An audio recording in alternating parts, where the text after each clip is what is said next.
Salam sejahtera Malaysia, kembali bersama dalam channel sayang. Salam sejahtera kepada semua keluarga Malaysia hari ini. Saya harap Anda dalam keadaan baik. Selamat menonton video ini. Terima kasih Malaysia kerana nonton.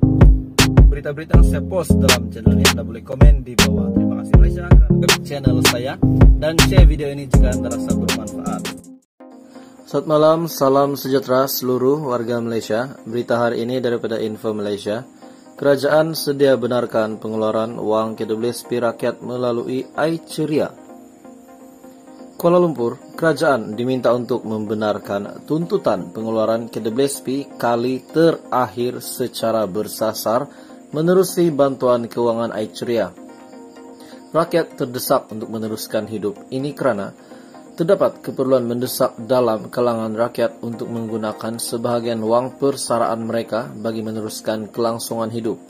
Beliau juga berkata, tuntutan itu semata-mata bagi memastikan permintaan keluarga Malaysia dipenuhi, khususnya bagi yang masih bergelut dengan kesusahan akibat pandemik COVID-19.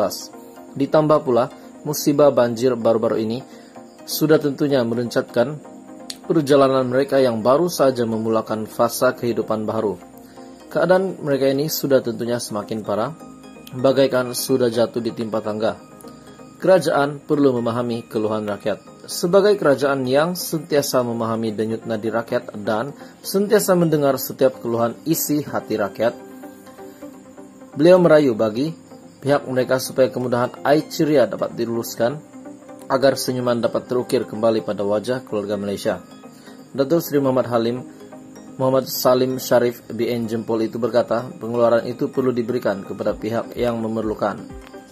Memandangkan jaminan sambutan Aidilfitri tahun ini juga diberikan Perdana Menteri Datuk Seri Ismail Sabri Yaakob, maka kemudahan iCeria ini bakal memberi makna tersendiri buat keluarga Malaysia. Beliau juga berkata demikian ketika perbahasan titah diraja di Dewan Rakyat. Pembukaan semula industri pelancongan dalam pada itu, Salim juga mencadangkan kerajaan untuk membuka semula sempadan antarabangsa selari titah yang di Pertuan Agong bagi mencapai matlamat pemulihan industri pelancongan dan bidang berkaitan secara holistik. Tumpuan tidak boleh hanya diberikan kepada pelancongan domestik saja. Sudah tiba masanya negara untuk mengorak langkah dan meneroka peluang untuk kembali menerima kunjungan pelancong asing. Memorandum pengeluaran KWSP 10K Ahmad Fadli Syahari Pasir Mas yang menyokong tuntutan pengeluaran RM10.000 simpanan KWSP menjelaskan pihaknya menerima beberapa memorandum pelbagai pihak agar untuk dibenarkan. Ini kerana katanya beliau difahamkan tuntutan berkenaan dibantah segelintir menteri selepas cadangan itu dikemukakan Ismail Sabri pada mesyuarat kabinet. Ini terutamanya selepas kejadian banjir COVID-19 dan sebagainya. Kita faham KWSP ini simpanan hari tua. Kita bercakap tentang hari tua, tetapi rakyat bercakap tentang hari ini. Apa yang mereka hendak makan, katanya. Salam sejahtera Malaysia, kembali bersama dalam channel sayang. Salam sejahtera kepada semua keluarga Malaysia hari ini. Saya harap Anda dalam keadaan baik. Selamat menonton video ini. Terima kasih Malaysia kerana nonton. Berita-berita yang saya post dalam channel ini Anda boleh komen di bawah. Terima kasih Malaysia kerana channel saya, dan share video ini jika Anda rasa bermanfaat. Selamat malam, salam sejahtera seluruh warga Malaysia. Berita hari ini daripada Malaysia Kini terkini untuk Anda. Di AP, pengundi Johor beri maklum balas mahu pengeluaran kumpulan wang simpanan pekerja. PRN Johor Setiausaha Agung di AP Lim Guan Eng mengakui rakyat mahu kerajaan untuk membenarkan mereka mengeluarkan wang simpanan dalam KWSP selepas mendapatkan maklum balas ketika kempen pilihan raya negeri.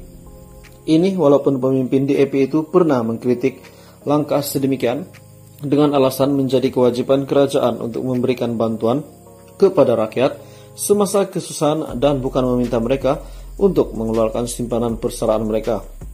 Katanya, pengeluaran KWSP antara 6 isu utama yang disuarakan pengundi Johor.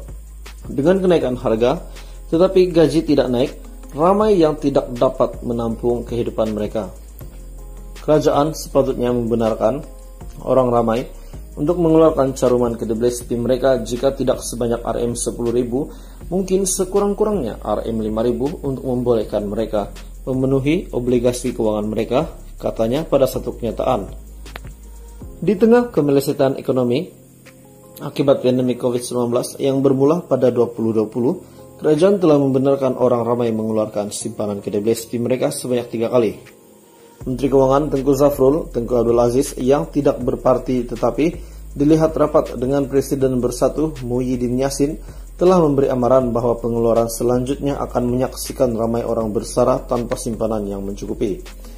Parti politik utama khususnya UMNO telah mendesak dasar populis ini dan kini menggesa pusingan keempat pengeluaran uang KDBSP. Ketua Pegawai Eksekutif KDBSP Amir Hamzah Azizan berharap tidak akan ada lagi pengeluaran selepas ini. Kita paham apabila kita terima desakan, tetapi kena ingat mandat diberikan kepada KDBSP mengikut akta, yaitu Akta KDBSP 1991 adalah menolong ahli untuk mencapai simpanan hari tua. KDBSP pada 2 Maret mengumumkan dividen sebanyak 6,1% untuk simpanan konvensional dan 5,65% untuk simpanan syariah pada 2021. Sementara itu Lim berkata kebimbangan pengundi Johor lain termasuklah inflasi, kenaikan tarif elektrik, dan pengenaan cukai pendapatan ke atas rakyat Malaysia yang bekerja di Singapura walaupun mereka sudah membayar cukai di negara itu. Kenaikan tarif elektrik dan cukai pendapatan telah dilaksanakan untuk perniagaan, tetapi ditangguhkan untuk individu. Inflasi dan kenaikan harga makanan, komoditi asas, bahan dan kos perniagaan yang hanya akan diburukkan lagi oleh pencerobohan Rusia ke atas Ukraina dengan harga minyak meningkat kepada lebih daripada ES 115 setong. Bagi mengawal kenaikan harga, DAP telah mencanangkan dana penstabilan harga dengan dana benih permulaan sebanyak 3 bilion yang diperolehi daripada cukai makmur atau cukai durian runtuh yang diperkenalkan tahun ini. Malangnya, baik BN maupun PN tidak memberi sebarang tindak balas terhadap solusi yang dicanangkan ini. Lim juga berkata, kenaikan harga barang tidak selari dengan peningkatan gaji dan ramai yang tidak dapat menampung kehidupan. Menurut Lim, mereka juga bimbang dengan rancangan untuk menaikkan denda prosedur operasi standar SOP COVID-19 daripada RM1.000 kepada RM10.000 untuk individu dan sehingga RM1 juta untuk perniagaan. Semakan denda melalui pindaan Akta Pencegahan dan Pengawalan Penyakit Berjangkit 1988 telah dibentangkan di Dewan Rakyat. PRN Johor diadakan di tengah-tengah pandemik COVID-19 dengan kampanye bermula pada 26 Februari dan hari pengundian 12 Maret depan. Sekian berita hari ini, terima kasih Malaysia. Selamat mengetahui video ini. Terima kasih Malaysia karena nonton. Berita-berita yang saya post dalam channel ini Anda boleh komen di bawah. Terima kasih Malaysia karena channel saya dan share video ini jika Anda rasa bermanfaat.